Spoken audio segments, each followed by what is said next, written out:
Après la terrible guerre contre Gégène et sa terre, presque tous les Shadok ont disparu. Il ne reste sur la Lune que 4 rescapés que vous connaissez.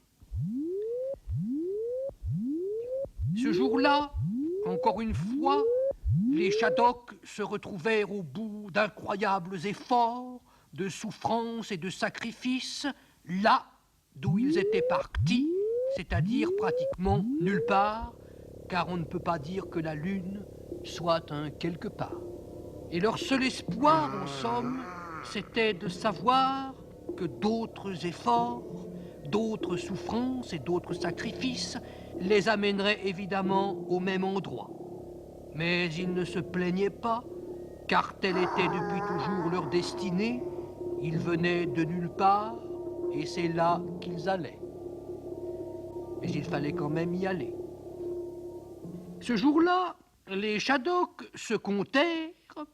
Il restait en tout et pour tout sur la Lune un chef Shadok, un devin plombier, un vieux cosmotobus, un professeur Shadoko, une pile de détritus et la population que vous voyez rassemblée ici. Elle n'était pas très peuplée, la population. Elle n'était pas non plus très...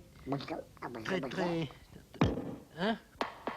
Le malheureux Shadok population n'était malheureusement pas, comme on dit, en possession de moyens intellectuels parfaitement normaux.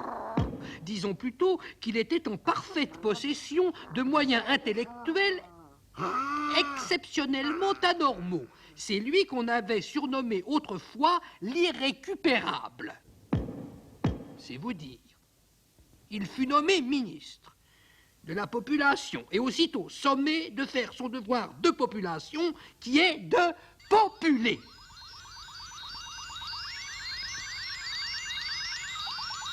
Pondre des œufs pour les Shadok, en principe, vous vous souvenez, c'était facile. Il suffisait de compter jusqu'à 4. Mais celui-là, malheureusement, n'était pas assez éduqué. Au début, il se trompait, il recommençait, et ça donnait des œufs tout à fait impropres à la population. À la fin, quand même, il s'y était mis, mais cela lui prenait tellement de temps qu'un repeuplement Shadok intensif et massif était totalement impossible. Mais Shadoko semblait avoir une idée.